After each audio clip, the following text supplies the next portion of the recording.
The etymological meaning of the word philosophy is love of learning. It signifies a natural and a necessary urge in human beings to know themselves and the world in which they live and move and have their being. It is impossible for man to live without a philosophy. The choice, as Aldous Huxley puts it, is not between metaphysics and no metaphysics. It is always between a good metaphysic and a bad metaphysic.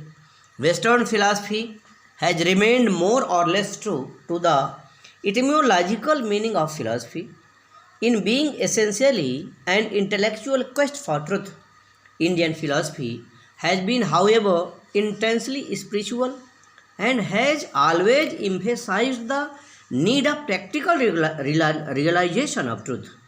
The word darshan means vision and also the instrument of vision. It stands for the direct, immediate, and intuitive vision of reality, the actual perception of truth, and also includes the means which lead to this realization. See, the self, Atma va Ari Drashtabhya, is the keynote of all schools of Indian philosophy. And this is the reason why most of the schools of Indian philosophy are also religious sects. Annihilation of the three kinds of pains, Adhyatmic, Adhibhautik,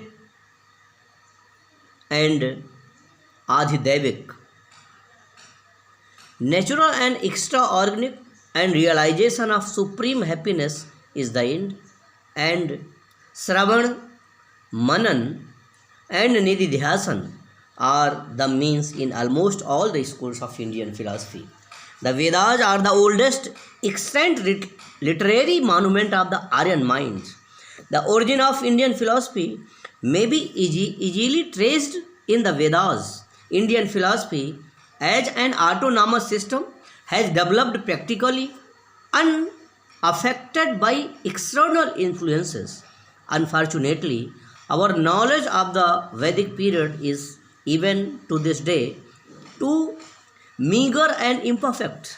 The absence of chronological data, the complete indifference of the ancient Indians towards personal histories, the archaic character of Vedic Sanskrit, the break in tradition, and the biased orthodox coloring of interpretation, which instead of a help often proves a hindrance, are some of the main reasons due to which our knowledge about this period remains mostly shrouded in mystery and vagueness.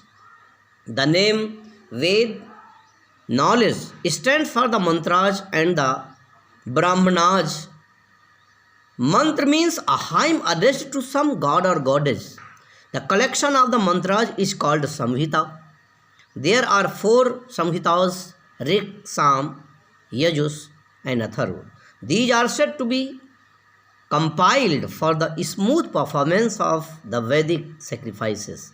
A Vedic sacrifice needs four main priests: Hota, who addresses hymns in praise of the gods to invoke their presence and participation in the sacrifice; Udgata, who sings the hymns in sweet musical tones to entertain and please the gods; Adharyu, who performs the sacrifice according to the strict ritualistic code and gives offerings to the gods; and Brahma, who is the general supervisor well versed in all the Vedas.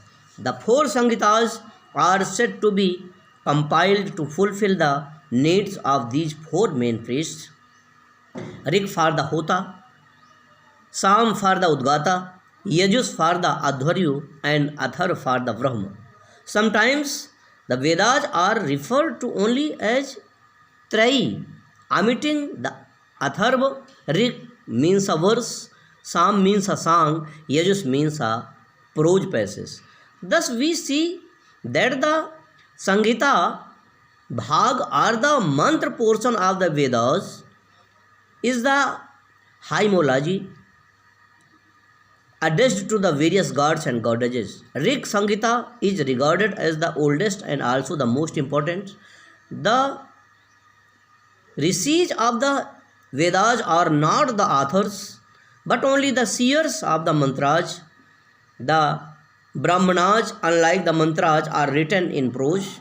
They are the elaboration of the complicated ritualism of the Vedas. They deal with the rules and regulations laid down for the performance of the rites and the sacrifices. Their name, Brahman, is derived from the word Brahm, which originally means a prayer. There is a little philosophy in these, though some philosophical ideas flash here and there in the course of some speculative digressions. The appendages of these Brahmanas are called Aranyakas mainly because they were composed in the calmness of the forests. The Aranyakas mark the transition from the ritualistic to the philosophic thought. We find here a mystic interpretation of the Vedic sacrifices. The concluding portions of the Aranyakas are called the Upanishads. These are intensely philosophical and spiritual and may be rightly regarded as a cream of the Vedic philosophy. The mantras and the Brahmanas are called the Karma Kand, are the portion dealing with the sacrificial actions, and the Aranyakas and the Upanishads are called the Gyan Kand, are the portion dealing with knowledge. Some people include the Aranyakas in the Karma Kand. Really speaking, they represent a transition from the Karma Kand to the Gyan Kand.